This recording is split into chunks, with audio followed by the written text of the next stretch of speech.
नमस्कार दोस्तों, स्वागत है आप सभी का। आज इस वीडियो में हम बात करेंगे कि बैकग्राउंड रेडिएशंस होती क्या हैं, आजकल ये क्यों खबरों में हैं और इनके ह्यूमन बींग्स के ऊपर कितने खतरनाक इफेक्ट होते हैं। इस वीडियो को अंत तक देखिएगा क्योंकि ये काफ़ी खबरों में है, तो ये आपके करंट अफेयर पर्सपेक्टिव से काफ़ी इंपॉर्टेंट है। Polity, history, economy, GK, geography, science, environment and ecology के तमाम वीडियोस के लिए एक बार हमारी प्लेलिस्ट को जरूर चेक करिएगा। इस लेक्चर की पीडीएफ आपको हमारे टेलीग्राम चैनल में मिल जाएगी। अगर आप चैनल पर नए हो तो चैनल को सब्सक्राइब अवश्य करिएगा। चलिए शुरुआत करते हैं। तो सबसे पहले कि बैकग्राउंड रेडिएशन होती क्या है। देखिए, ये वो रेडिएशन होती हैं जो नेचुरल सोर्सेज के द्वारा इमिट की जाती हैं, जैसे कि रॉक्स या माउंटेन्स। अब रॉक्स और माउंटेन्स ये नेचुरल सोर्सेज हैं, तो जो नेचुरल सोर्सेज के द्वारा रेडिएशंस को इमिट किया जाएगा उन्हें हम बोलेंगे बैकग्राउंड रेडिएशन। अब ये नेचुरल सोर्सेज के द्वारा, जैसे कि रॉक्स और माउंटेन्स, इनके द्वारा कैसे इमिट की जाती हैं उनको हम आगे देखेंगे। तो सबसे पहले हम बात करते हैं कि अब ये खबरों में क्यों है। देखिए, बार्क, जिसकी फुल फॉर्म होती है भाभा एटॉमिक रिसर्च सेंटर, इससे रिलेटेड सारे इंपॉर्टेंट फैक्ट्स को हमने एंड में कवर किया है, इसलिए वीडियो को अंत तक जरूर देखिएगा। इसने अभी हाल ही में केरल के कुछ एरियाज में स्टडी किया, रिसर्च किया और पाया कि यहाँ पे कई ऐसे एरियाज हैं केरल में जहाँ पे 3 गुना ज़्यादा जो बैकग्राउंड रेडिएशन है वो इमिट की जा रही है, जो कि पहले एज्यूम किया गया था। यानी जो एज्यूम किया गया था पहले कि भाई इतनी रेडिएशन जो है वो इमिट की जाती है, उससे 3 गुना ज़्यादा रेडिएशन केरल के कुछ सर्टेन एरियाज हैं वहाँ से एक्सपीरियंस की गई। ये हमारे रिसर्च निकल कर आया है और ये किसने किया है? बार्क ने, यानी कि भाभा एटॉमिक रिसर्च सेंटर। काफ़ी इंपॉर्टेंट है। मुख्यतः केरल का एक डिस्ट्रिक्ट है कोलम डिस्ट्रिक्ट, जहाँ पे हाई रेडिएशन लेवल जो है वो हमें देखने को मिला है। इसका कारण क्या है? इसका कारण है वहाँ पे पाई जाने वाली मोनेजाइट सैंड। ये होती है मोनेजाइट सैंड। इस मोनेजाइट सैंड में एक पार्टिकल मिलता है जो है थोरियम। आप सब जानते हैं यूरेनियम और थोरियम ये क्या होते हैं? नेचुरल रेडियो एक्टिव एलिमेंट होते हैं।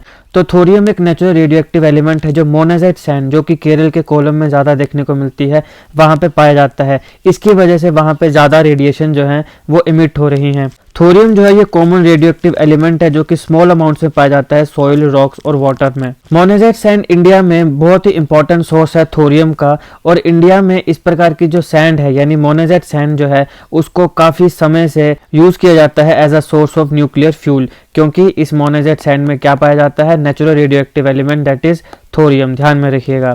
ये स्टडी जो है ये बार्क के साइंटिस्ट के द्वारा कंडक्ट की गई है और इसमें रेडिएशन लेवल को मेजर किया गया है लगभग 1 लाख से ज़्यादा लोकेशंस में पूरे के पूरे भारत में।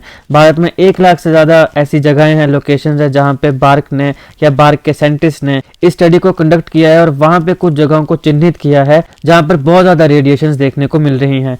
अब ये स्टडी है, इसने पाया है कि एवरेज जो नेचुरल बैकग्राउंड लेवल होता है गामा रेडिएशन का इंडिया में वो है 94 NGY/h। अब सवाल है कि पहले NGY होता क्या है? NGY होता है नैनो ग्रे। ये क्या है? ये मेजरमेंट यूनिट है एब्जॉर्ब्ड रेडिएशन डोज की ऑफ आयनाइजिंग रेडिएशंस। तो आयनाइजिंग रेडिएशंस के जो एब्जॉर्ब करने की जो रेडिएशन डोज है उसकी जो मेजरमेंट यूनिट है उसको हम नैनो ग्रे बोलते हैं। तो अब इस स्टडी में पाया गया है कि जो एवरेज नेचुरल बैकग्राउंड लेवल है गामा रेडिएशन का इंडिया में वो 94 NGY/h है, लेकिन केरल का जो कोलम डिस्ट्रिक्ट है वहां पे 9565 NGY/h का जो रेडिएशन लेवल है गामा रेडिएशन का, जो नेचुरल बैकग्राउंड लेवल है वो देखने को मिलता है, जो कि जितना हमने एज्यूम किया था यानी जो एवरेज है उसका भी 3 टाइम्स है, 3 गुना है। तो ये बहुत ही बड़ी बात है कि इतनी ज्यादा गामा रेडिएशन जो है वहां पे रिलीज हो रही हैं।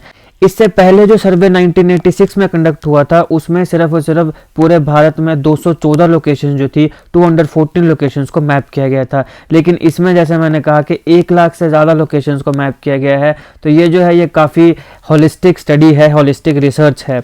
अब यहाँ पर आपके दिमाग में एक सवाल आ सकता है कि अगर इतनी ज़्यादा NGY/h रेडिएशन जो वहाँ पे इमिट हो रही हैं तो उसका ह्यूमन बींग्स के ऊपर भी कोई ना कोई असर पड़ेगा।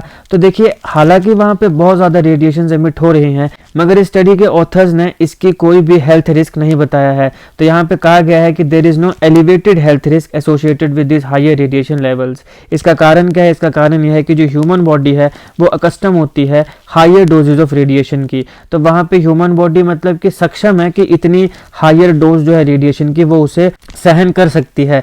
तो ऐसा कोई एविडेंस अभी तक नहीं मिला है कि ये जो हायर लेवल है रेडिएशन का कोलम डिस्ट्रिक्ट में ये कोई एडवर्स इफेक्ट कॉज कर सकता है ह्यूमन की हेल्थ पे। तो ऐसा कोई ह्यूमन बींग्स के हेल्थ के ऊपर इन रेडिएशंस का असर अभी तक देखने को नहीं मिला है। हालांकि IAEA international atomic energy agency, इसने स्पेसिफाई किया है मैक्सिमम रेडिएशन एक्सपोजर लेवल को, कि एक ह्यूमन बींग को मैक्सिमम कितना की जो रेडिएशन का एक्सपोजर है वो लेना चाहिए, इस क्वांटिटी से ज़्यादा नहीं लेना चाहिए। और ये जो रेडिएशन लेवल है इसको हमारे भारत के एटॉमिक एनर्जी एस्टेब्लिशमेंट ने भी अडॉप्ट किया है। तो अब सवाल है कि ये लेवल कितना है। देखिए, नॉर्मल ह्यूमन बीइंग जो होता है उसके लिए बोला जाता है कि 1 मिली सीवर्ट जो एवरी ईयर है, यानी एक साल में 1 मिली सीवर्ट, सीवर्ट क्या है उसको हम आगे देखेंगे, 1 मिली सीवर्ट से ज़्यादा जो एक्सपोजर है रेडिएशंस का वो नहीं लेना चाहिए। हालांकि ऐसा कोई व्यक्ति जो न्यूक्लियर प्लांट्स में काम करता है, जिसको बेचारे को ड्यू टू ऑक्यूपेशन, क्योंकि वो उसका काम है तो ड्यू टू ऑक्यूपेशन उसे एक्सपोज होना पड़ता है इस प्रकार के रेडिएशंस का, उनके लिए भी लेवल है कि एक साल में 30 मिली सीवर्ट से ज़्यादा रेडिएशंस जो हैं वो उसके लिए एक्सपोज ना हो। तो जो नॉर्मल ह्यूमन बीइंग है, जो नॉर्मल पब्लिक है, उसके लिए 1 मिली सीवर्ट है, लेकिन जो बेचारा न्यूक्लियर प्लांट्स में काम कर रहा है तो उसके लिए क्या है, 30 मिली सीवर्ट है। अब ये सीवर्ट क्या है, देखिए सीवर्ट जो है ये यूनिट है for the dose of radiation that affects the human body, यानी कि एक ये लेवल है, इस लेवल से ऊपर अगर ह्यूमन बॉडी उस रेडिएशन के एक्सपोजर में आती है तो उसको काफ़ी हेल्थ रिस्क हो सकते हैं।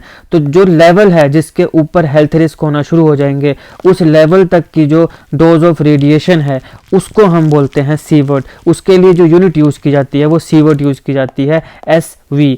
तो सीवर्ट क्या है, यूनिट है for the dose of radiation that affects the human body, जो ह्यूमन बीइंग के लिए हेल्थ रिस्क क्रिएट कर सकती है। तो कितना है, 1 मिली सीवर्ट जो है वो नॉर्मल पब्लिक के लिए है और 30 मिली सीवर्ट उस व्यक्ति के लिए जो न्यूक्लियर प्लांट्स में काम करता है। अब हमने IAEA की बात करी जिसने इन स्टैंडर्ड्स को सेट किया है। तो क्या है IAEA, international atomic energy agency इसकी फुल फॉर्म है। इसका ईयर ऑफ फॉर्मेशन 1957 है। इसका हेडक्वार्टर है वीना, ऑस्ट्रिया में। बहुत इंपॉर्टेंट है, डायरेक्टली पूछा जा सकता है। ये एक यूनाइटेड नेशन की एजेंसी है। यूनाइटेड नेशन की जितनी भी इंपॉर्टेंट एजेंसीज हैं उन सारों के हेडक्वार्टर्स को मैंने एक अलग वीडियो में कवर किया है, अगर आप चाहें तो उसे देख सकते हैं, उसका लिंक आपको डिस्क्रिप्शन बॉक्स में मिल जाएगा। अब इसका सेक्टर क्या है, इसका सेक्टर न्यूक्लियर एनर्जी है। सेक्टर माने कि ये किस चीज़ में काम करती है, तो न्यूक्लियर एनर्जी में ये काम करती है।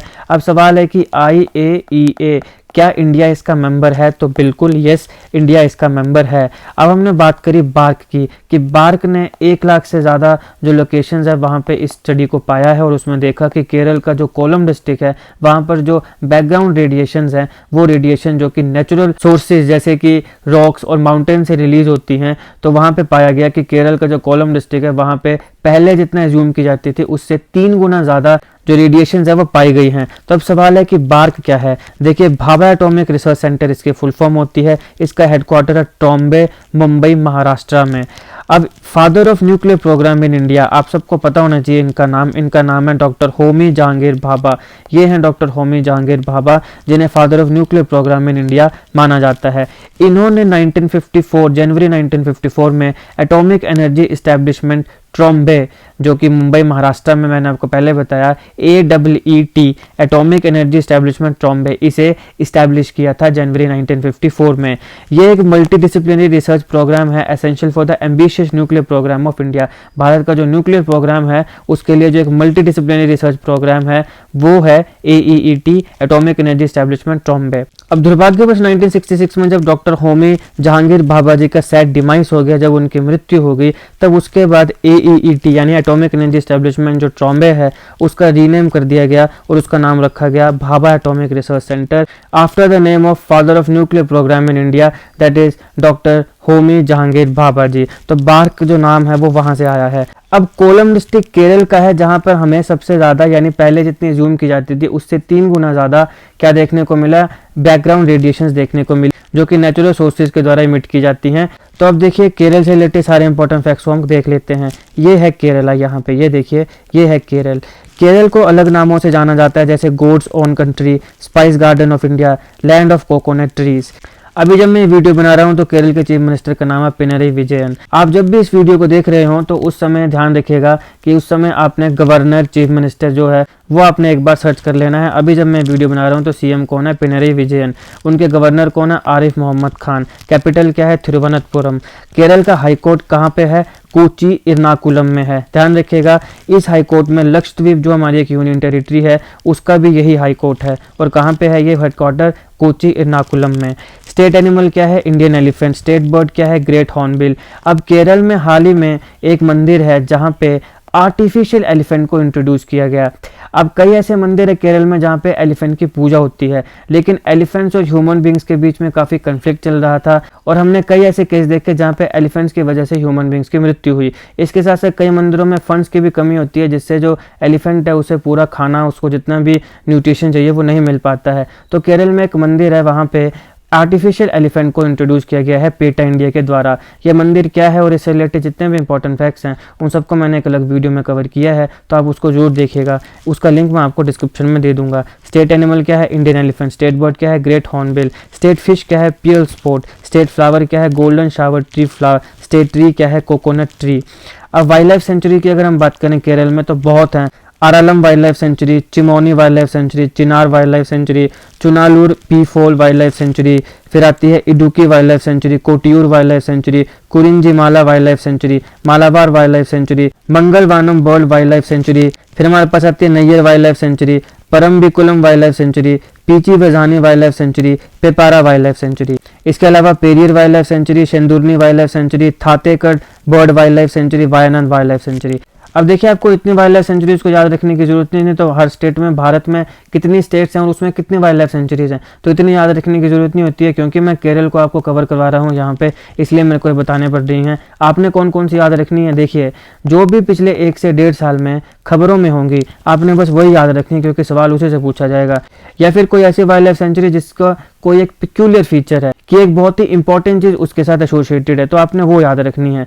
क्योंकि ध्यान में रखिए, जो एग्जाम डालने वाला है वो भी इंसान ही है, तो ये सारी की सारी किसी को भी याद नहीं रह सकती हैं, बड़ा मुश्किल है याद रखना। इसलिए एग्जाम में वही पूछी जाती हैं जो पिछले 1 से 1.5 साल में खबरों में हो, या फिर किसी वाइल्ड लाइफ सेंचुरी के साथ कुछ ऐसी कोई बहुत ही इंपॉर्टेंट चीज एसोसिएटेड हो, तो फिर वो पूछ ली जाती है। अब हम बात करते हैं केरल के नेशनल पार्क्स की। तो देखिए, Anamudi Shola national park, Eravikulam national park, Mathikettan Shola national park, Pambadum Shola national park, Periyar national park, silent valley national park, ये केरल के नेशनल पार्क्स हैं। बायोस्फीयर रिजर्व्स की बात करें तो Agasthya Malai biosphere reserve, Nilgiri biosphere reserve. Major dances of Kerala की बात करें तो कथकली, मोहिनीअट्टम, थय्यम और थुलाल। अब केरल में एक थय्यम फेस्टिवल भी मनाया जाता है, जिसको मैंने अलग से कवर किया है। आप मेरी प्लेलिस्ट में जाइए, फेस्टिवल्स ऑफ इंडिया, वहाँ पर आपको काफ़ी इंपॉर्टेंट फेस्टिवल्स मिल जाएंगे। वहाँ पे आपको थय्यम फेस्टिवल ऑफ केरल भी मिल जाएगा, उसको जरूर देखिएगा। आर्ट एंड कल्चर के जो क्वेश्चन आते हैं उनमें ये चीज़ें काफ़ी इंपॉर्टेंट होती हैं। नेक्स्ट अगर हम बात करें मेन फेस्टिवल्स ऑफ केरल की, तो ओनम और विशु मेन फेस्टिवल्स हैं केरल के। थर्मल पावर प्लांट्स की बात करें तो Brahmapuram power station, Kozhikode power station, Kayamkulam power station, ये इंपॉर्टेंट थर्मल पावर प्लांट्स हैं।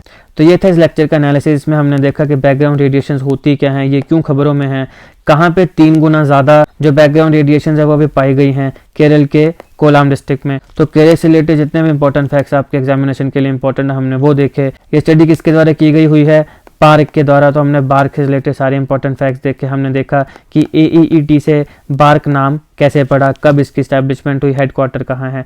फिर हमने देखा कि IAEA इसने कुछ स्टैंडर्ड्स बनाए हैं, तो हमने वो स्टैंडर्ड्स देखे और इससे रिलेटेड सारे इंपॉर्टेंट फैक्ट्स देखे। तो ये होलिस्टिक मैंने कोशिश करी है कि आपको एक एक चीज़ बताई जाए। अगर आपको मेरे एफर्ट्स, मेरी मेहनत और अगर ये वीडियो अच्छी लगी हो तो लाइक करिएगा, शेयर करिएगा। Politics, economy, GK, geography, science, environment and ecology के तमाम वीडियोज़ के लिए एक बार हमारी प्लेलिस्ट को जरूर चेक करिएगा। जीके और करंट अफेयर्स की ऐसी वीडियोज़ के लिए हमारा चैनल सब्सक्राइब करिएगा। Thank you for watching.